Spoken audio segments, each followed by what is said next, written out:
Bom, então, muito bom dia a todas e todos. É mais um prazer imenso estar com vocês. Mais um dia de Seminário Internacional de Acessibilidade Cultural, com uma programação intensa no dia de hoje. Espero que não tenhamos nenhuma intercorrência com o servidor da UFPEL de novo, né? Agora, minutos atrás, tivemos a primeira queda do dia e espero que seja a única. Então, para quem ainda não me conhece, eu sou a professora Desirê Nobre, do curso de Terapia Ocupacional da Universidade Federal de Pelotas, sou a coordenadora do evento e estarei com vocês, então, mais um dia aqui fazendo a mediação das nossas palestras. Tá bem? No dia de hoje, nós temos, então, agora, às 10 horas, a palestra sobre os caminhos de acessibilidade no Museu Histórico Nacional. Às 11 horas, nós damos seguimento com a palestra Direitos Humanos e Patrimônio Cultural por uma Política de Diferenças. Às 16 horas, depois de almoçar, descansar, tomar um cafezinho, voltamos para assistir, então, a fala da Aline Rocha sobre museus universitários e acessibilidade cultural. E finalizamos o nosso dia às 18 horas com a palestra Tradução Audiovisual Acessível, Legendagens para Surdos e Ensurdecidos. Ok? Então, temos uma super programação hoje. Espero contar com vocês durante o dia, para que possamos continuar a nossa conversa sobre acessibilidade, continuar as nossas discussões, porque como a gente tem percebido, né, ao longo desses 2 dias já de seminário, os temas nunca se esgotam, a gente sempre fica com aquela vontadezinha de conversar um pouquinho mais, mas, né, a gente tem uma programação intensa para discutir ainda ao longo da semana.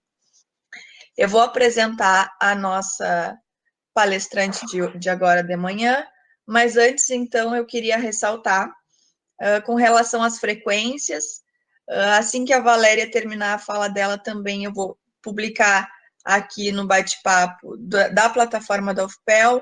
As meninas estão me dando suporte no Facebook e o Roger também, da rede de museus, e também vão publicar lá no nosso Facebook da rede de museus, ok? Então, a Valéria Abdala, ela possui graduação em Museologia pela Universidade Federal da Bahia, é mestranda em Comunicação Acessível pelo Instituto Politécnico de Leiria, em Portugal, e atualmente trabalha na área de acessibilidade do Núcleo de Educação do Museu Histórico Nacional, que é um museu vinculado ao IBRAM, e também participa da Rede de Acessibilidade nos Museus, a RAM. Valéria, é um prazer te ter conosco, já querida amiga, né? Conheci a Valéria numa das visitas que fiz no Museu Histórico Nacional. Na verdade, foi antes de uma visita, né? Foi ao Seminário Internacional do MHN que eu tive aí. E aí, então, entrei em contato com a Valéria para fazer a minha pesquisa do mestrado e acabamos nos tornando amigas. Então, é com muito prazer que eu te apresento para quem ainda não te conhece e para os amigos que estão aqui conosco, nos acompanhando já, pessoal do Rio também, que já conhece a Valéria, para a gente ouvir, então, o que vocês têm feito no Museu Histórico Nacional, que dentro dos museus do IBRAM, né, é importante ressaltar, nesse momento que a gente está vivendo no nosso país, tão complicado, né, trazer uma instituição pública vinculada ao Instituto Brasileiro de Museus é um item importante para se debater dentro de um seminário internacional de acessibilidade, né? Justamente por ser o IBRAM responsável pela política pública museal no país. Então, acho que com certeza tens muito a contribuir conosco. Então, Valéria, muito bom dia. A palavra é toda tua, querida. Seja bem-vinda. Obrigada, Desirê, pelo convite. Então, até para dizer que você também inspirou já bastante também, até na minha ida a Portugal, nós dialogamos muito sobre isso, é bastante inspirador, assim, também, o teu processo da relação com os museus e com a acessibilidade isso motiva bastante a gente, uma pessoa querida, onde a gente vai, que as pessoas te conhecem, sempre só ouvimos coisas boas, né? Bom, estive já em Pelotas há muitos anos, enfim, é um prazer também, a professora Jennifer, que falará depois, nós fomos colegas também de trabalho já, e agora, bom, vou me descrever então, rapidamente. Eu tenho um cabelo cacheado, na altura um pouquinho abaixo dos ombros, pele clara, visto uma blusa azul escura, e estou aqui com o meu fone de ouvido. Então, fica uma cordinha próxima aqui ao meu pescoço. Eu tenho uma apresentação, então, aqui sobre o Museu Histórico Nacional, como a Desirê falou, comentou, e eu já estou no Núcleo de Educação do Museu Histórico desde 2011, mas foi mais a partir de final de 2016, começou um pouco antes, mas eu vou explicar um pouquinho sobre isso, que o tema da acessibilidade ficou mais presente também na minha atuação e no Núcleo de Educação. Eu tenho uma apresentação que ela serve muito mais para me guiar, então tem alguns tópicos, mas o primeiro slide, ele tem uma parte superior, uma fotografia colorida da fachada do Museu Histórico. No primeiro plano, nós vemos à esquerda bandeiras históricas hasteadas e algumas palmeiras. No lado direito, carros estacionados e também algumas palmeiras. Ao fundo, nós temos o conjunto arquitetônico do Museu Histórico Nacional, um edifício todo branco. Abaixo, sobre um fundo vinho, nós temos, em letras brancas, o texto Caminhos da Acessibilidade no Museu Histórico Nacional, Seminário Internacional de Acessibilidade Cultural, maio de 2020. Todos os próximos slides... Deixa eu passar aqui.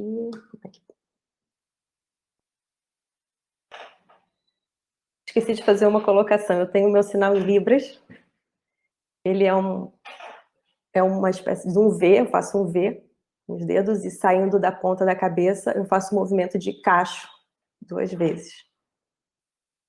Por conta do meu cabelo cacheado, né? Bom, os próximos slides, eles são todos brancos, com o logotipo do museu no canto superior direito. O logotipo do museu é um quadrado, sobre um quadrado vinho, nós temos em letras brancas, escrito Museu Histórico Nacional, seguido por uma linha horizontal. Então, todos os slides têm fundo branco, com letras pretas. Apenas 3 slides não vão ter o logotipo do museu, são 3 slides que têm algumas fotos, poucas fotos, apenas para compartilhar um pouquinho com vocês da nossa experiência. Bom, nesse primeiro slide eu tenho alguns tópicos, eu não pretendo ler tudo, porque, como eu disse, é para me guiar, mas algumas questões eu posso ler basicamente, mas aqui não há problema em ler. A gente tem um ponto de partida, falar um pouquinho do Museu Histórico, acessibilidade no Museu Histórico, um breve histórico, digamos assim, um pouco sobre o núcleo de educação, política educacional do museu, plano museológico e principais desafios. Para muitos aqui, eu estou vendo que temos alguns colegas, né? A Andréia, a Hilda, então a Cida. Para alguns, talvez não seja tão novidade o que eu vou falar, mas depois até, se vocês quiserem complementar, ou então trazer alguma experiência que já tiveram conosco, né? Que são pessoas de instituições parceiras, então é um prazer tê-los aqui. Para iniciar, uma pergunta, né? Então, a Desirê pediu para eu falar um pouco sobre como que está a acessibilidade no Museu Histórico, então não tem como não pensarmos no processo também, né? E qual o local da acessibilidade no Museu Histórico Nacional? Essa é uma pergunta que vale a pena a gente se fazer, porque onde está a acessibilidade, né? Então, obviamente que não começa única e exclusivamente com o núcleo de educação, nem fui eu que comecei, que iniciei nada, já é algo que vem, né, um pouco no histórico do museu, com algumas ações pontuais, e é isso que eu quero mostrar para vocês até chegar no que nós temos hoje, como nós estamos com o nosso planejamento.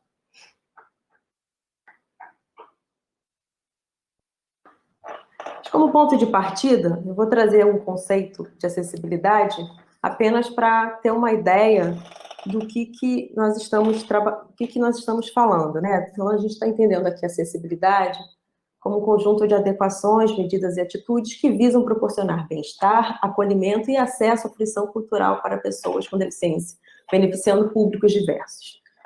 Bom, o nosso recorte ele está relacionado, sim, às pessoas com deficiência por uma questão de metodologia de trabalho, por entender que assim já se torna um tema bastante complexo e com demandas específicas. Então, a gente entende, faz esse recorte, tá?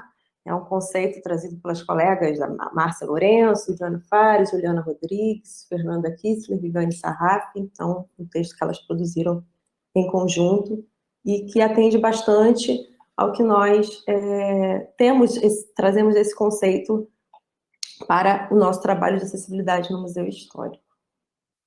Não sei se todos conhecem o Museu Histórico Nacional, como a Desirê falou, ele pertence ao Instituto Brasileiro de Museus, o IBRAM, que hoje está vinculado ao Ministério do Turismo, do governo federal. O Museu Histórico Nacional foi criado em 1922, é um conjunto arquitetônico que está localizado no centro da cidade do Rio de Janeiro. Então, são, na verdade, 3 edificações que, com funções distintas ao longo da história, que hoje formam o Museu Histórico. Conta com um acervo vasto, né, de cerca de 250 mil itens, tanto de acervo bibliográfico, as obras raras, arquivístico e museológico. Então, conta com pinturas, com moedas, selos, mobiliário, armas, itens diversos. A exposição do Museu Histórico, quem conhece, é grande, ela é sobre a história do Brasil. Então, são cerca de, se a gente contar todas, cerca de 8 exposições, e que tratam da história do Brasil vai provavelmente passar por modificação nos próximos anos também. Assim esperamos. Em relação à acessibilidade no Museu Histórico, o que podemos falar um pouquinho aqui? Bom, alguns levantamentos que eu andei fazendo desde que comecei a me dedicar ao tema. Vou precisar retomar uma pesquisa mais vasta, assim que retomar o trabalho presencial no Museu Histórico, né? Estamos todos no trabalho remoto, então eu vou precisar retomar as pesquisas no arquivo institucional para fazer mais buscas. Mas nós temos como referência a década de 90, quando a instituição inseriu no Pátio dos Canhões legendas em braille. Quem conhece o museu sabe que talvez já tenha percebido onde ficam essas legendas. Eu não estou com uma imagem dele aqui agora, mas as legendas, eu tenho um asterisco do lado da palavra Pátio dos Canhões, porque eu tenho que me lembrar para falar para vocês que a gente não tem mais essas legendas. Na ocasião, foi considerada, o museu considerou como uma, eles colocam, eu achei algumas informações como sendo a primeira exposição acessível, algo nessa linha, né? Não sei no momento o que seria esse primeira do que, mas como primeira exposição acessível, acho que tem um pouco essa coisa, né, de querer iniciar alguma ação.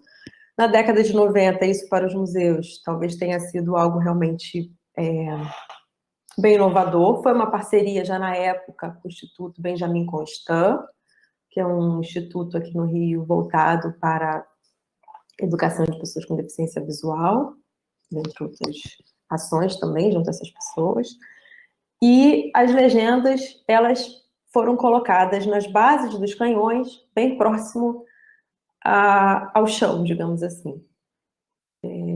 Vou ser bem sincera para vocês, na época que eu comecei a trabalhar no Museu Histórico, isso não me chamou atenção, não era algo que me impactava, realmente não tinha essa percepção, mas com os estudos nós fomos percebendo que não atenderia as demandas das pessoas com deficiência visual, porque a pessoa tem que praticamente se abaixar, né?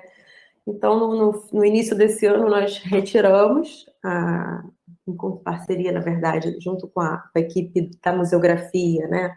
Em conversas, a gente precisa sempre dialogar com os outros setores. Como já tinha uma proposta de uma exposição que aconteceria nesse pátio, que não aconteceu por conta da pandemia, e já por ter uma exposição ali, achamos que seria interessante tirar as legendas, né? Então, uma questão foi, mas vai tirar a legenda e não vai ter nada de imediato? Olha, então nós escrevemos uma nota técnica argumentando que não estava de acordo com as normas, enfim. É interessante contar esse processo porque em vários momentos isso vai acontecer, quer dizer, isso foi o primeiro que a gente tira algo que foi colocado, mas no sentido de aprimorar, né? Então, a gente também já identificou vários elementos da parte da acessibilidade arquitetônica, do espaço físico, que vão precisar ser revistos, né? Então, é um processo que vai e volta. Então, por um momento, a acessibilidade arquitetônica do museu foi considerada também já, digamos, superada e que estava em condições boas, mas já identificamos que é preciso fazer algumas modificações, né? Mas, de toda forma, eu trago para vocês algumas outras transformações. Entre 2003 e 2004, vários elementos no edifício foram instalados, como rampas de acesso, plataformas elevatórias de acessibilidade, elevadores, escadas rolantes. Enfim, o museu é um prédio histórico, um conjunto arquitetônico histórico, então realmente se deparou ao longo da história com vários elementos, várias questões de várias barreiras físicas. Mas hoje, apesar de alguns problemas com rampas que temos, enfim, as pessoas chegam a todos os espaços. E parece que quando a gente já está numa instituição que tem todas essas possibilidades, a gente não reflete muito sobre o quão é complicado você verificar, especialmente nós que trabalhamos no núcleo de educação, por exemplo. Eu já trabalhei em um lugar que eu olhei um grupo de escola que visitou o museu, um dos alunos em cadeira de rodas não pôde visitar o segundo andar. Então, isso, na hora, a gente teve que adaptar alguns elementos, algumas questões, mas é extremamente cruel para a gente que vê isso, que as pessoas não podem chegar a todos os espaços. Então, no Museu Histórico, a gente tem essa possibilidade do público ir a todos os espaços, circular de forma livre. E então, já entre 2006 e 2010, as exposições que foram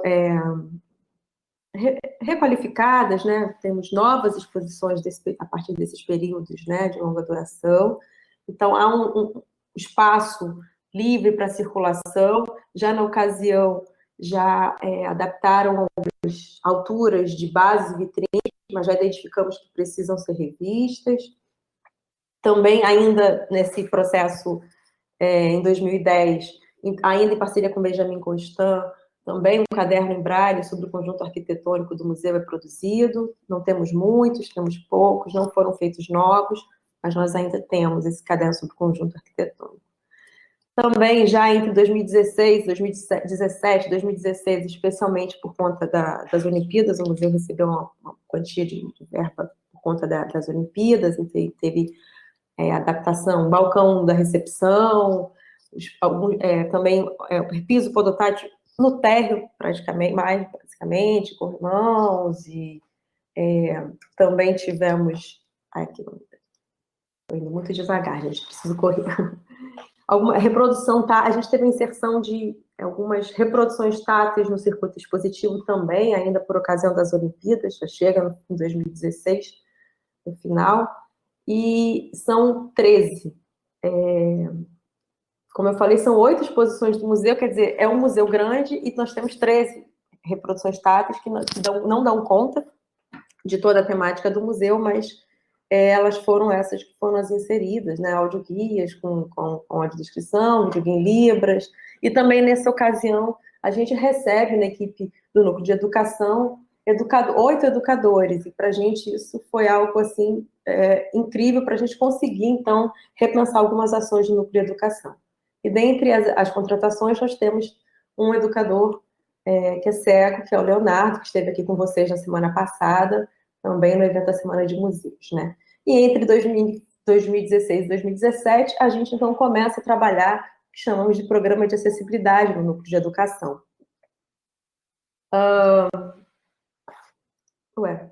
Tem.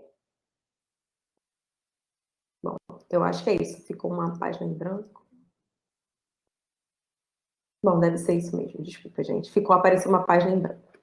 Então, no próximo slide, sobre o Núcleo de Educação, a gente, entre 2013 e 2014, nós fizemos um diagnóstico das nossas ações, né, uma espécie de avaliação que precisava ser modificado, e aí identificamos que algumas áreas precisavam de uma atenção maior e que iríamos nos dedicar assim que a gente pudesse contar com uma equipe maior, porque sempre a questão de equipe e de ter com quem dividir sempre foi um fator bem difícil, eu acredito que para muitas instituições, isso não é uma realidade única e exclusiva do Museu Histórico. Então, 8 educadores parece muito também, né? Na época nós ficamos, nossa, 8 pessoas, né? Foi algo incrível, mas agora acho que já tem trabalho para mais 8, né? Enfim.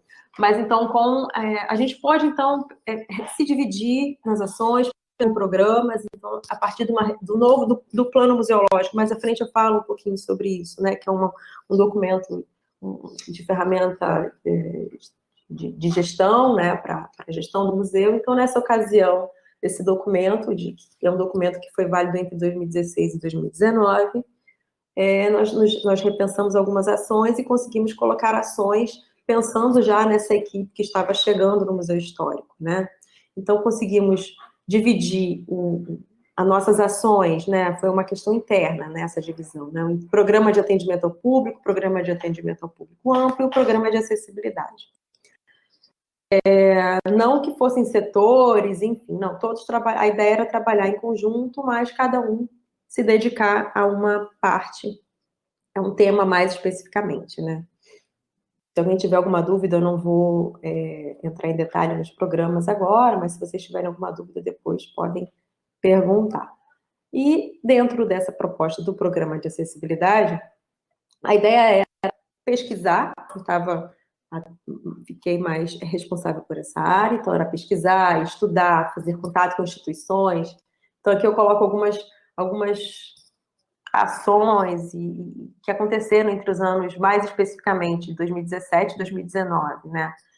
Então, buscando parceria, batendo na porta de outras instituições, vendo como elas estavam fazendo, instituições museológicas, instituições como o Instituto Benjamin Constant, depois, mais à frente, o INES, né? Instituto Nacional de Educação de Surdos, Associação Fluminense de Amparo aos Cegos, ou várias outras instituições que poderiam, então, inspirar nossas ações, a gente conhecer os desafios, o que estavam fazendo, como que era o trabalho. Muitas vezes os contatos eram com os núcleos de educação, com as áreas educativas dos museus, isso é algo que chama atenção, isso até já foi falado desde o primeiro dia aqui, né, que muitas vezes os serviços educativos, eles acabam acolhendo o tema e acolhem também, eles fazem a conexão, né, do tema acessibilidade com o restante do museu, conecta, faz essa ponte.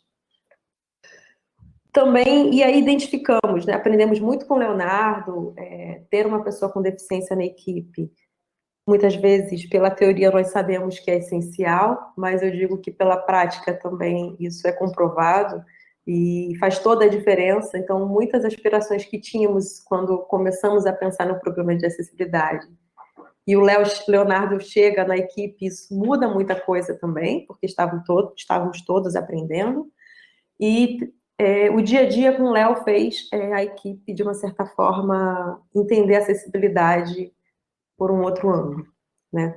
Então, nós investimos também na parte do público interno, né? Tanto com visitas técnicas a outras instituições, como também promovendo um diálogo sobre o tema acessibilidade com a equipe do museu, né? Com enfoque na equipe do núcleo de educação, pessoal da segurança, equipe de segurança e de recepção também, especialmente que estavam em contatos, que estão em contato com o público. Não que não seja importante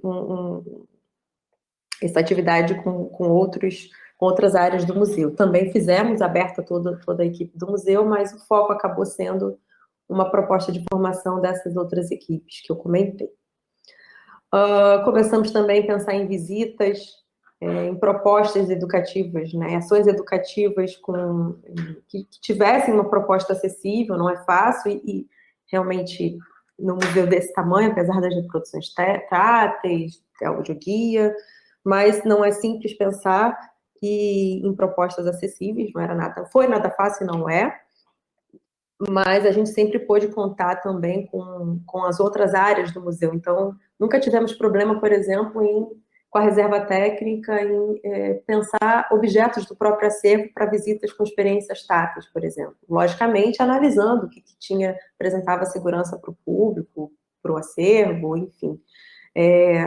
A gente, então, começou a fazer essas visitas com experiências táteis, não só para pessoas com deficiência visual, mas pessoas com deficiência intelectual também, pessoas, né, transtorno de espectro autista, mas o que acontece? Acaba que a gente acaba tendo uma proximidade muito maior inicialmente com o público e com instituições voltadas para a deficiência visual, especialmente pelo contato anterior que tivemos com Benjamin Constant, pela atuação do Leonardo na nossa equipe, e por, na época, entendermos que por o museu ser um espaço extremamente visual, como já destacam diversos pesquisadores do campo, né? E que é um espaço onde está tudo em vitrine, onde tem é visto para você olhar, é pensado para olhar, e então não há muito o processo, especialmente no museu histórico, o que você tem lá para experiências de interação é um pouco mais limitado, né? Então, por ser esse espaço dentro de um paradigma visocêntrico, digamos assim, achávamos que era algo que tínhamos que focar mais nesse momento, né? Também uma parceria muito grande com a equipe da assessoria de comunicação, a gente começa a fazer, então, audiodescrição das nossas ações educativas, não temos isso, se vocês forem verificar as redes sociais, não é como de todos os processos, né, do museu, mas especificamente da área educativa. Fizemos curso de introdução de audiodescrição, em parceria com o Benjamin Constant, depois também o Leonardo e outra educadora, a Natália, foram fazer curso para se tornarem audiodescritores. Enfim, a equipe começa a buscar também essas formações, né. Eu não sei o que está acontecendo. Eu acho que, desculpa, gente, na hora que eu enviei a apresentação em PDF, tem alguma coisa que ficou diferente aqui. E a imagem eu vejo que está estranho. Não estava assim. Desirê, eu posso seguir, não sei se vai ficar horrível, não sei porque ficou assim, peço desculpas. Mas tem no próximo slide 2 imagens, ficou uma trocada. Uma era na vertical, mas está aparecendo de forma um pouco fora do usual. Está na horizontal. Agora está na horizontal. Eu posso mandar depois também o formato original, desculpa. Aqui são só 2 imagens para mostrar um pouco também desse nosso trabalho. Na primeira imagem nós temos o Leonardo num espaço do museu onde ele foi numa formação, né? Está guiando, né? Um dos brigadistas lá do Museu Histórico, o brigadista, ele está vendado, com a mão esquerda no ombro esquerdo do Leonardo, estão saindo da escada rolante, e o Juan tem na mão direita uma bengala, né? Então, logo atrás dele, subindo a escada rolante, tem uma outra educadora e tem um piso podotátil logo à frente. Na outra imagem, nós temos uma ação que fizemos, Olhares Possíveis, como você vê, né? Então, era uma proposta da Semana de Museus, em que temos o Leonardo e 2 visitantes com deficiência visual em volta de uma de uma base com 3 objetos do acervo e eles estão tocando nos objetos. Uma outra educadora observa e, ao fundo, outras pessoas também estão aguardando. Se der tempo, depois, se eu não quiser saber um pouco mais, eu posso falar sobre a experiência. Em outras 2 imagens, todas as fotos são coloridas, agora elas estão corretas, estão fotos na horizontal. Na primeira, à esquerda, nós temos a equipe do Núcleo de Educação sentada numa sala em carteiras escolares, em círculo, e está passando por um processo de formação com o Bruno Batista, educador surdo do Museu do Amanhã, uma instituição muito parceira nossa. Na foto da direita, nós temos 2 educadores, o Jonathan e a Letícia, sentados em círculo numa sala do Museu Histórico, estão no chão, junto com visitantes também com deficiência intelectual, para uma ação em que teria depois, mais à frente, mas eu não tenho imagem aqui, também utilizaram objetos do kit pedagógico que o museu tem também para empréstimo, que vai começar esse ano, não sei quando, na verdade, e depois eles fizeram essa experiência de estar interagindo com itens, objetos indígenas. Essa exposição trata de culturas indígenas. Mas agora, aqui nós temos, que eu coloco só um slide que a gente tem 2019, 2020, política educacional do museu e revisão do plano museológico. Eu foquei nesses 2 elementos porque, o que eu fiz até agora? A gente apresenta um pouquinho mais ou menos o que fizemos, foi assim, não entrei em ação específica, mas falei um pouco de forma geral, mas esses 2 documentos que eu trago para vocês aqui, eles são importantes para falar a partir de agora, né? O processo de 2019 de elaboração desses documentos e que é para fazer valer mais especificamente a partir desse ano. Opa. Então, a política educacional. Então, em 2018, o museu ganhou uma nova servidora, digamos assim, que veio de outra instituição, Fernanda Castro, que muitos aqui conhecem, e ela, junto também com outros educadores museais, a Andréia, que também está presente, estavam à frente aí, pela luta da Política Nacional de Educação Museal, a PNEM, e a partir da PNEM, a Fernanda, então, trouxe essa experiência de produzir uma política educacional que já era prevista anteriormente no nosso plano museológico, mas só começa realmente a ser elaborada em 2019. E a política educacional do museu, quando a equipe começa a pensar, né, foi uma política feita, um documento pensado com a equipe do Núcleo de Educação, estendida a toda a equipe do Museu Histórico e também com consulta à sociedade.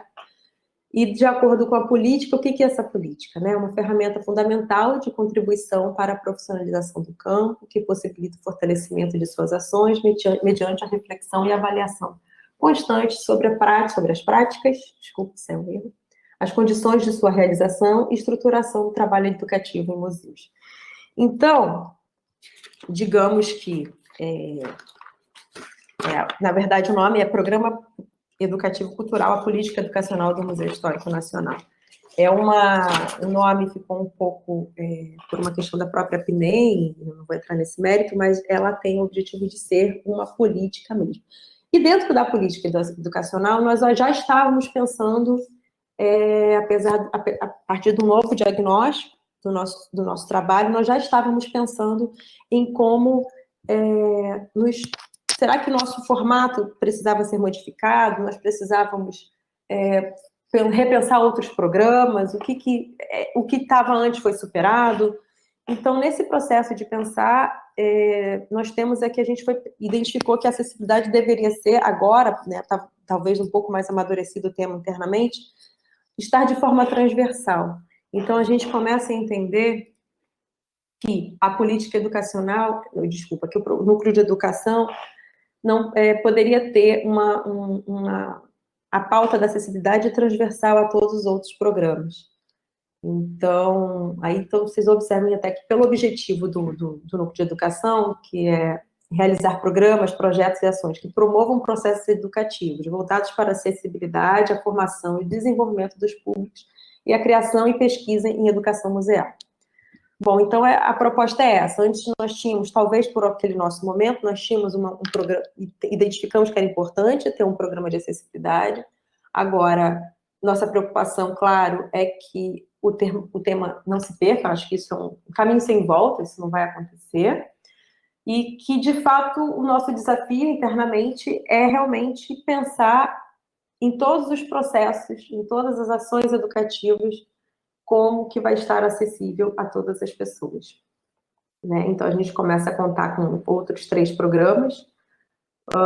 Antes estava muito vinculado com os públicos, agora eles estão mais pensados a partir dos processos, né? Então, nós temos um programa de desenvolvimento e formação de público, pesquisa e criação e educação museal e desenvolvimento de parcerias. Então, paralelamente também, nós estamos pensando, já era preciso uma atualização do plano museológico, então, a política educacional, ela é da instituição, mas ela foi encabeçada pelo núcleo de educação, né? O plano museológico é uma ferramenta institucional, em que todos os setores e núcleos participam e todos têm contribuições a fazer no sentido de, dentro de cada programa, né? Então, o plano museológico, ele é uma ferramenta de planejamento estratégico que tem a finalidade de orientar a gestão do museu e estimular a articulação entre os diversos setores do funcionamento. Porque estou trazendo isso porque nem todos são da área, mas o plano museológico é um plano gestor, digamos assim, né? Então, o plano museológico, ele é previsto pelo Estatuto de Museus, né? E, inicialmente, o Estatuto de Museus, ele é de 2009, tá? O Estatuto de Museus, inicialmente, não previa, ele previa 10 programas. Então, a gente tem programa institucional, arquitetônico, de acervo, comunicação e vários outros. E o programa de acessibilidade foi inserido no Estatuto pela Lei Brasileira de Inclusão de 2015. Então, foi atualizado, né? A proposta do IBRAM é que a acessibilidade ou ela perpasse por todos os outros programas ou que tenha um programa específico, tá? Então, em conversa com a equipe de atualização do plano museológico, o Núcleo de Educação, nesse momento, indicou que tivesse um programa de acessibilidade, porque seria uma forma de conseguir concentrar as ações, e provavelmente vamos criar talvez uma comissão de acessibilidade em que pessoas de vários setores possam participar e das tomadas de decisões, enfim. Esse plano museológico, ele começa a contar a partir desse ano, é previsto até 2023, então tivemos que pensar em ações que pudessem ser executadas nesse período, mas, na verdade, nós já não sabemos mais, né? Dentre as etapas, nós contamos com o diagnóstico. O diagnóstico quem conhece plano museológico sabe que utiliza-se aquela matriz SWOT, ou a análise SWOT, ou matriz FOFA, né, que trabalha com forças, oportunidades, fraquezas e ameaças. A partir desse diagnóstico que fizemos, digamos assim, ao longo de um processo, não foi num mês, né? Mas contamos com a participação, por exemplo, de colegas de outras instituições, como, por exemplo, a Isabel Portela, do Museu da República, parte também em relação ao espaço físico, o Leonardo, na parte de várias outras questões em relação à parte visual, o que precisava ser melhorado, e retorno do público, de outras visitas que fizemos e que tivemos o retorno, sempre perguntando o que precisava ser melhorado, também com contato com outras instituições, enfim, foi feito de forma ampla, né?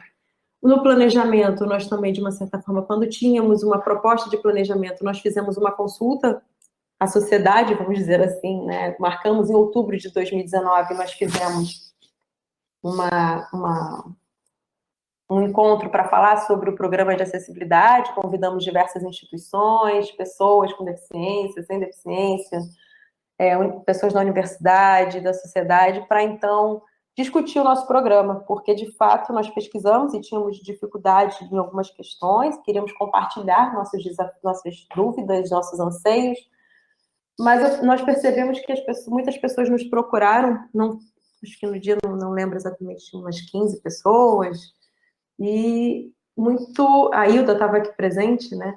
E muitas pessoas nos procuraram para saber também como... A ideia acho que era saber como estávamos fazendo, né? Trouxeram sugestões, sim, especialmente na parte do planejamento, né? Que nós acabamos desenvolvendo a partir de 3 estratégias que tem como foco, né, eliminar barreiras atitudinais, o outro foco é no espaço físico do museu, e o outro que tem a ver com ampliar o acesso ao acervo, à informação e às ações do MHM das pessoas com deficiência.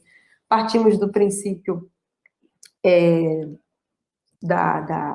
vários autores, mas entre eles a Patrícia Roque Martins, de Portugal, em que ela propõe um modelo de acessibilidade pautado nesses 3 conceitos principais, né, do arquitetônico, da informação e atitudinal, claro, não ignorando o que, por exemplo, o Romeu Sasaki apresenta lá das dimensões da acessibilidade, mas acabamos focando nesses 3 por uma questão também, a escolha para facilitar o desenvolvimento do programa, né. Bom, eu devo ter pulado algumas partes, gente, porque eu corri um pouquinho, tinha várias anotações, mas eu acho que devo estar chegando ao fim. Bom, Valéria, tens mais 3 minutinhos. tá acabando. Em 2020, estamos aqui em 2020, então foi, na verdade, com muitas dúvidas, né?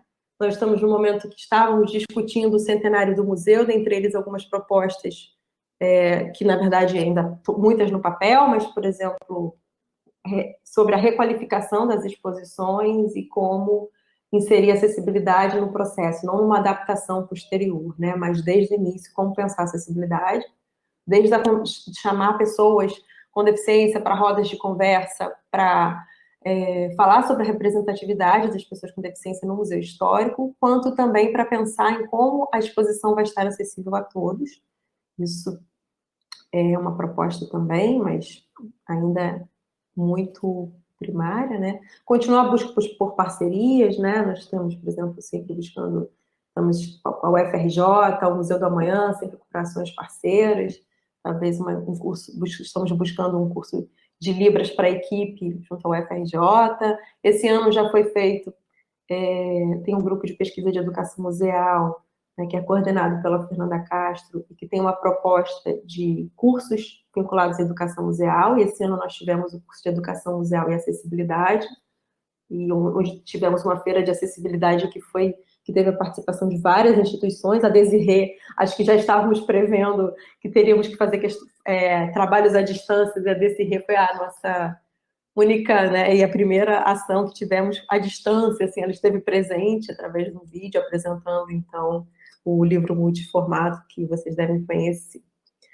E tivemos o desafio de transformar as nossas ações da Semana de Museus todas em ações online, né? E o nosso grande desafio foi, nós só vamos fazer ações que possam ser acessíveis. Então, tivemos diversos problemas. Então, acho que a gente vê muitas lives por aí, a gente vê muitas ações e acha que é tudo muito fácil, né? Mas não é tão fácil. Se vocês quiserem, em algum momento eu conto todo o nosso drama, não há problema algum. E foi muito difícil. O Leonardo está aqui também agora, né? Ficamos horas testando e a gente não podia abrir mão da acessibilidade. Sabemos que há limitações das ferramentas, mas queremos usar todas as possibilidades possíveis.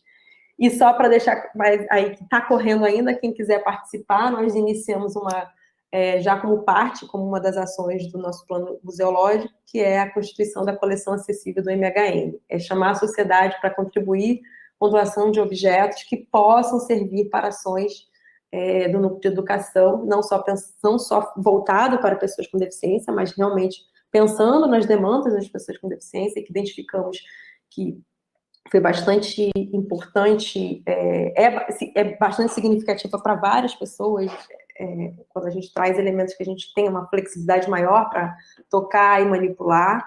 Então, a gente está fazendo essa chamada, não temos como ter, não sabemos quando vamos usar, quando vamos ter esses objetos conosco, mas nós estamos, então, no momento, temos um formulário online para as pessoas preencherem. Quem quiser participar, está lá no Facebook do museu, por favor, contribua, será muito bem-vindo. E também, o Museu Histórico não tem um sinal em Libras, só essas 2 ações que eu queria trazer, uma coisa de ordem mais prática, já que eu não trouxe tantos exemplos práticos, porque eu queria dar uma ideia do panorama geral. mas o museu está fazendo um concurso do sinal em Libras. E, na verdade, agora nós já tivemos os sinais inscritos e agora vamos participar da comissão julgadora, digamos assim, né, composta por pessoas surdas, obviamente, está avaliando e então teremos em breve um sinal do museu. Gente, eu acho que é o fim, lanço só alguns desafios aqui a pensar realmente um museu histórico, a acessibilidade não inicia exclusivamente na educação, mas é um núcleo que acolhe o tema dentro de um programa, inicialmente, e agora a gente realmente acaba sendo a ponte para trazer para outras áreas do museu, através do plano museológico, e de fato é um grande desafio pensar, né? A gente quer que a acessibilidade ela seja incorporada pela política institucional como um todo, né? Como que ela seja uma pauta, um assunto transversal de toda a instituição, né? E o grande desafio para a gente não sabe como as coisas vão ficar, então como implementar as ações nesse período pós-pandemia, que eu acho que é o que todo mundo está se perguntando no momento. Gente, chego ao fim, obrigada. Não sei se passei um pouquinho, falei um pouco rápido, algumas coisas eu cortei, mas, enfim, estou aí para aberta às questões. Valéria, muito obrigada. Ouvir todas essas ações que vocês têm desenvolvido aí no MHN, esse importante movimento que vocês têm aí dentro do núcleo de educação, realmente nos inspira a todos, por isso também que eu quis trazer a representação do MHN, que tu estivesse conosco nesse evento, justamente para mostrar esse movimento dentro de uma instituição pública, né, que é tão importante a gente estar com uma equipe que se preocupa com a pauta, que é sensibilizada para a pauta, que tem uma pessoa com deficiência junto, e como tu bem comentaste aí, a gente sabe, através da teoria, a importância de ter o protagonismo da pessoa com deficiência, mas é na prática que, de fato, a gente consegue entender o porquê que é tão importante, né? Então, o Léo está acompanhando aqui também a tua fala. Léo, um beijo, bom dia. É um prazer te ter aqui conosco também. E estão chegando várias perguntas, Valéria. Eu teria algumas considerações para fazer, mas eu vou então deixar o pessoal falar, porque senão eu vou estar sempre priorizando as minhas considerações. Então, a primeira pergunta que chega é do Leandro, aqui da UFPEL, Leandro Pereira. Uhum. Ele parabeniza pela apresentação e ele quer saber, então, como que é atendido o visitante com deficiência visual. O museu oferece audioguia, mas pela minha experiência, prefiro ser acompanhado por um mediador. Isso acontece com público espontâneo ou apenas com agendamento, tá? Eu vou fazer um bloco de 3 perguntas e aí a gente vai respondendo. Eu não sei se eu comentei, mas o Leandro, ele é uma pessoa com deficiência visual, então por isso a pergunta dele. Eu não sei se ele, eu lembro dele, eu não sei se do ENAC, enfim, eu não sei se ele lembra, mas nós já sentamos, Leandro, eu, você e o Léo numa mesa do Happy Hour sensorial. Ah, sim, maravilhoso o evento do ENAC também, né? Para quem já pôde participar, é uma experiência incrível. Bom, a Márcia Caspari pergunta, talvez eu tenha perdido a informação, então faço a pergunta. Quanto tempo estima-se na produção dos recursos de acessibilidade ou de cada? E o que se considera mais difícil no processo? E aí, encerrando essa primeira roda de perguntas, a Andrea parabeniza pelo trabalho, muitos avanços. Gostaria que você falasse um pouco mais sobre as 13 reproduções táteis, o processo de seleção das obras, a escolha da empresa que executou o serviço, a avaliação do material pelo público com deficiência visual, o que der tempo para falar. E aí, antes de encerrar, teve uma pergunta no Facebook que vai de encontro com o que a Andrea colocou aqui, que eu já faço junto, tá? Que é a pergunta da Roseli Garcia, está nos acompanhando pelo Facebook. A Roseli pergunta, então, o museu apresenta que tipo de materiais para exploração tátil e cite uma das exposições que considera mais acessível e como que é feita essa produção desses materiais. Bom, São várias questões. Primeiro o Leandro, né? Desculpa, eu não anotei o nome de todo mundo, estava ouvindo, mas o Leandro lembra que foi a primeira. Como é que é o atendimento de pessoas com deficiência visual? Bom, como eu falei inicialmente, a gente, mas talvez não tenha explorado tanto, o nosso grande investimento também foi, quer dizer, continua sendo, a gente precisa continuar investindo na acessibilidade atitudinal. Então, nós sabemos, nós não temos, a Desirê já apresentou a dissertação dela, né, teve a defesa, a gente sabe que o site do museu, por exemplo, ele não é acessível, então, se alguém vai visitar o museu e vai procurar o site do museu, não vai ter tanta informação assim, né? Mas até a gente conseguiu inserir alguns elementos lá no site que ele estava sendo, digamos assim, quase que difícil, impossível de ser alterado. Tem questões da acessibilidade do próprio site, que são questões, né, em termos de tecnologia, mas há a falta de informações sobre os serviços, né? Então, recentemente, voltou uma pessoa para a equipe que conseguiu inserir algumas informações e, de fato, a gente não tinha, parecia que era uma acessibilidade escondida, né? Porque não tinha muita gente, além do Facebook e agora o Instagram, mas mais o Facebook passa a ser o nosso maior contato, maior canal de comunicação com o público, e é onde a gente consegue divulgar mais as nossas ações de forma mais dinâmica, né? Não tão estanque. Mas a gente tem, o que a gente orienta, né? A gente tem essas reproduções táteis, que já me pediram para falar mais sobre elas, são poucas, não dão conta, mas a proposta a pessoa chega na recepção, a recepção está orientada a sempre perguntar se a pessoa tem interesse em ser acompanhada pela equipe do núcleo de educação. Claro que a gente nunca aconteceu, mas pode acontecer de não ter ninguém, no momento, às vezes, está todo mundo em formação, pode acontecer isso. Então, uma das questões é, olha, se tiver disponibilidade, tem interesse em ter um educador acompanhando a visita, caso não tenha, isso que o Leandro falou, e o Leonardo também sempre fala, a gente sempre vai preferir ter alguém do museu, pelo menos a maioria das pessoas, né, vai preferir ter alguém do museu que possa, então, fazer essa mediação.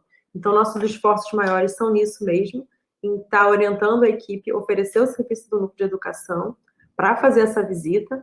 Se for agendada, ótimo. Se não for, até por falta dessa informação mesmo, e por não considerar que o museu é 100% acessível, a gente considera que é nosso papel sempre estar à disposição, enfim, do público, né? Porque, de fato, vai ser diferente uma visita com alguém de educação, um educador, e sem. Porque, de fato, o espaço ainda não garante uma autonomia. Então, sabendo disso, sabendo que demora muito tempo, nós investimos muito na acessibilidade atitudinal, orientando a equipe. Então, a equipe de segurança também é orientada, caso não tenha ninguém do núcleo de educação, que nós temos essas reproduções táteis. Ih, gente, desculpa, acho que faltou imagem. Eu acho que pulei alguma imagem aí. Mas tinha uma foto de uma delas, não sei o que aconteceu, algum problema Desirê nesse processo eu acho que na hora de compartilhar contigo, eu compartilhei o PDF e não o arquivo de PowerPoint, peço desculpas. Essas reproduções, elas estão em bases e elas têm cúpula de acrílico, tem vários formatos, na outra resposta eu já vou falando, e elas têm a cúpula de acrílico que não são tão convidativas, queremos colocar algum sinal que indique mais para que possam ser manipuladas, né? Mas a cúpula, de fato, é para proteção em termos de sujidades, até para preservar, para que as pessoas possam ter, não fica exposto, fica um pouco mais realmente complicado. É por preservação e até porque a equipe optou da exposição por fazer assim, preferiu que tivesse a cúpula, porque se precisa, tira, né? Melhor do que não ter e depois, mas por enquanto elas estão lá e as equipes que atendem o público que estão na exposição são orientadas a sempre, então, a remover e tudo mais essas cúpulas. A outra Valéria, posso te interromper rapidinho? Pode, claro. Porque eu não vou conseguir não dar pitaco, não interagir, né? Não consigo. Essa situação que tu comentaste, eu acho que eu já comentei na Semana dos Museus, não lembro se foi agora no horário das comunicações, quando eu apresentei o recorte da minha dissertação, ou se foi durante a palestra da Semana dos Museus. Mas eu acredito que eu tenha comentado na semana passada que, de fato, quando tu falas que vocês capacitaram, instrumentalizaram toda a equipe do Museu para Acessibilidade Atitudinal, houve uma experiência no MHN que a mim ficou muito marcada, de fato, porque foi o primeiro dia que eu estava fazendo a análise, o diagnóstico ali do levantamento da minha dissertação, e aí eu estava na volta de uma dessas réplicas, e estava ali na volta e tentando olhar, e olhava para um lado, olhava para o outro, e tirava foto, e aí veio uma das moças que estava cuidando da sala, e veio conversar comigo, e perguntar se eu queria que ela tirasse a vitrinezinha de vidro ali, para eu tocar na obra, para eu conhecer mais. E aí eu já aproveitei, como uma pesquisadora, né? Aproveitei para fazer várias perguntas. Eu disse, isso acontece sempre. E o discurso dela foi muito esse que tu está trazendo agora, de justamente quando o pessoal do educativo não está fazendo as visitas, mas que ela percebe o interesse do visitante, ela se aproxima e conversa com o visitante, mostra a obra. Então, eu acho que é exatamente isso que tu falavas. A gente ainda precisa investir muito em acessibilidade atitudinal, e com certeza isso o MHN está cumprindo essa missão, e eu dou mais uma vez o parabéns para a equipe, porque de fato isso não são apenas palavras que tu está trazendo para nós, é o que acontece de verdade no museu. Então, aqui a Hilda comentou, né, que o trabalho de vocês inspira, e inspira realmente. Espero que sigam de modelo para todas as nossas instituições. Tá, vou parar de falar. Segue, Valéria, desculpa. Mas a gente está aqui, o Leonardo está aqui, então ele que eu acho que vale a pena destacar isso. Quando eu conversei com ele, até ele falou isso na semana passada, ele não entendia muito sobre museu. Eu falei, não, mas eu também estou aprendendo sobre acessibilidade, a gente vai trocar, né? A gente ensina sobre museu, sobre museologia, e a gente quer a tua vivência, porque isso nos faltava. Então, eu tinha uma ideia, por exemplo, muito inicial de, nossa, precisamos, lendo, né? Claro que é muito importante as leituras, não é isso. Mas, por exemplo, eu lia muita coisa sobre autonomia, que o museu, as pessoas precisam ter autonomia. Claro que precisam, mas a gente não ia, no momento que nós estávamos, a gente não tem como, isso é um processo, né? Então, cada instituição, eu acho que isso é importante também destacar, que cada instituição tem, que a gente vê, de repente, a gente via sobre a Pinacoteca, o MAN de São Paulo, ficava, nossa, caramba, nós estamos muito atrasados. Não estou dizendo que não acho que a gente tem que se contentar, porque as pessoas se contentar com pouco, não é isso, mas cada instituição vai ter um momento. Então, é respeitar esse momento da instituição e não tentar atropelar as coisas, né? Tem que entender em que realidade que a gente está. A gente pode, com certeza, aprender com as outras instituições, essas trocas e essas redes, né? A Hilda aqui também, né? E a Andréia sempre parceiras, né? O Felipe Monteiro também estava aqui também. Então, a gente vai aprendendo com cada um deles, né? Com cada trabalho, mas a gente não tem como fazer exatamente igual uma experiência que a gente gostou muito. A gente vai vendo a realidade que nós temos e vamos ter que criar a partir da nossa realidade. Então, nem sempre vai ficar logo de cara o maravilhoso. Então, eu acho que por isso que investir na acessibilidade atitudinal assim, concordo, aprendi isso muito com o Léo, e com os outros autores, pessoas que eu fui lendo, com as pesquisadoras que nos procuram, mas é essencial, porque não adianta nada a gente ter uma exposição extremamente acessível, mas se a gente não tem uma recepção ou uma equipe que vai informar realmente o que tem lá. Se a equipe da recepção não tem conhecimento, muitas vezes a equipe da recepção, gente, não tem tempo de exposição. Eles não têm como ir lá, né?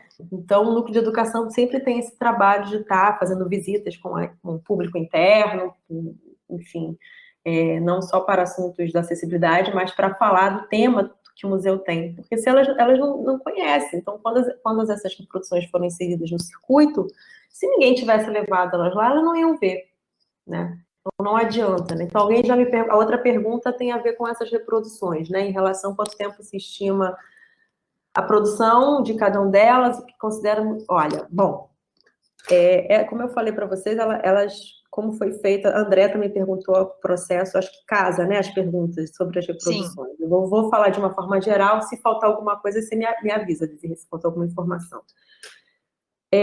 Quem fez, alguém perguntou, foi da empresa da Daisy Tarricone, não sei se vocês conhecem, foi até indicação na época acho que foi a Amanda Tujal. O que acontece?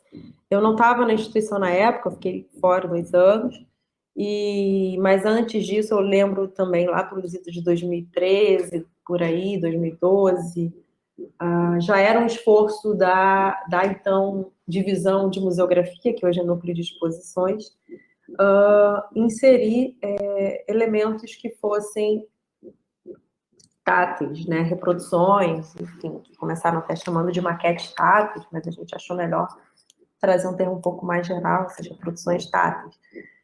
E, na época, realmente, eles fizeram uma consulta ao núcleo de educação, nós não tínhamos nenhuma pessoa com deficiência na equipe, nós fazíamos visitas a gente tinha um contato já em 2012, 2013 com o Instituto Benjamin Constant, na época também nós fizemos algumas visitas pontuais, trabalhando com professores de lá do Instituto, e que nós fazíamos já visitas com algumas experiências na exposição, tocando em um toque com experiência no próprio acervo, com visita à reserva técnica, então a gente já estava inclinado a esse trabalho.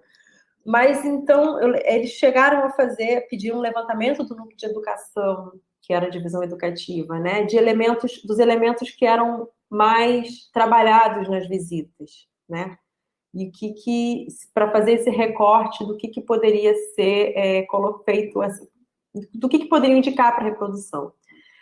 Mas eu vou ser sincera, assim, na época, nós não acompanhamos todo o processo, era uma outra situação dentro do museu, né, mas também outra coisa também, tinha-se uma ideia de uma quantidade maior, mas aí vai tendo corte de verba, e quando vem essa verba olímpica, não sei, não é bem esse termo, mas eu estou chamando assim, apelidando a verba olímpica. E, na verdade, para chegar, nós tínhamos feito lá atrás um recorte, mas eu vou ser sincera para vocês, eu não sei como foi a seleção depois, posterior, que se chegou nessas 13 reproduções táteis, né? Mas eu percebo que procuraram escolher alguns elementos distintos, então a gente tem pintura e tem formatos distintos. A gente tem desde uma moeda, por exemplo, nós temos uma moeda que ela é num formato ampliado, né? Maioria de resina.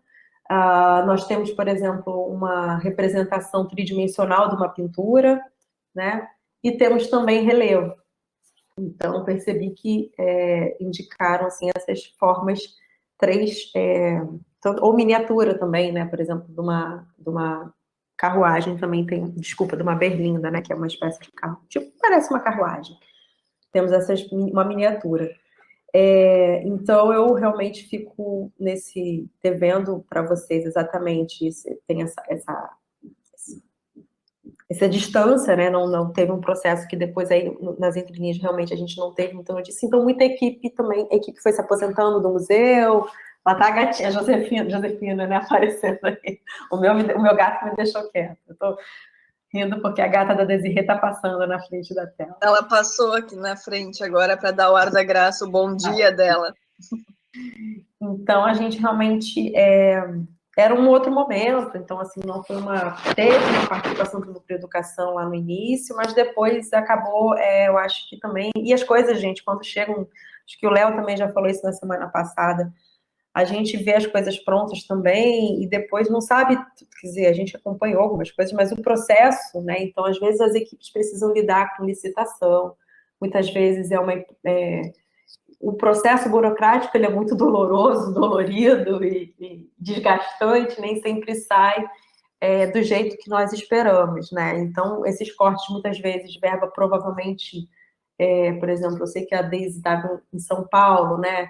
Ela até veio a falecer, mas a Deise Tarricone já fez trabalho também para a Pinacoteca do Estado de São Paulo, para o Museu de Arte do Rio, para o Museu do Amanhã, na época também o museu, através da divisão de museografia, tinha contato com a Amanda Tojal também, que chegou a fazer visitas ao museu. Então, eu vou ter que recuperar alguns elementos que eu vou precisar agora conectar também até para a minha pesquisa, né? Mas eu vou ter que voltar aos detalhes. E em relação... faltou alguma questão que alguém me perguntou. Avaliação do material. Me perguntaram sobre avaliação, não é isso? Bom, isso. Eu acho que isso a gente pode fazer, Léo, uma live só com você falando sobre... A gente já fez alguma... óbvio que o Leonardo fez uma avaliação a partir da experiência com todas elas. Indica algumas questões, sim, né? Todas elas estão em bases do mesmo tamanho, mas talvez o tamanho precise ser um pouco adaptado, melhorado. Todas têm fonte ampliada, legenda em braille, junto, né? Braille ampliado. E tem algumas questões do tamanho, que poderia ter sido um pouco... alguns detalhes que não são muito percebidos, ou talvez um relevo que poderia já ter sido um tridimensional, mas provavelmente isso seria um custo maior. Eu não estou justificando, gente, eu sei que... e, de fato, eu não sei qual foi... Por que escolheram um relevo para uma pintura e para outra escolheram o tridimensional? Eu realmente não sei. Valéria... Diga. Eu, infelizmente, tem que cortar, vou ter que te responder. Vou ter que finalizar aqui, te interromper, porque a gente já estourou o nosso tempo. Claro. Nós tivemos aquele atraso lá no início, porque caiu o servidor antes, né? Mas a gente precisa cumprir o horário para poder dar conta da programação. Então, tem várias perguntas aqui que chegaram. O pessoal elogiando muito o trabalho que vocês estão desenvolvendo aí no MHN. Mas, infelizmente, a gente vai ter que deixar para um outro momento, quem sabe uma outra live, né? Mas quem quiser mandar e-mail também, é valeria.abdala@museus.gov.br. Quiser, pode entrar em contato. Agora também nós temos o espaço educativo do Museu Histórico Nacional dentro do Facebook. Quem tem a live lá do museu falando sobre coleção acessível, quem quiser mandar perguntas também, nós estamos sempre à disposição para ouvir e trocar ideias. Enfim. Obrigada mais uma vez, Desirê. Vou deixar indo agora a Jennifer. Um prazer estar aqui contigo, mas não estar, né, gente? Nós já trabalhamos juntas e agora eu vou assistir, então, um pouquinho da fala da Jenny, que com certeza vai ser incrível. Saudade também. Um beijo para todos vocês. Foi um prazer estar aqui. Obrigada mais uma vez. Valéria, então, mais uma vez, eu te agradeço a tua disponibilidade de estar conosco, trazendo essas experiências riquíssimas, essas ótimas reflexões para a gente pensar juntos, para construir juntos sempre. Então, foi um prazer te ouvir. Muito obrigado pela participação no nosso seminário. E agora, então,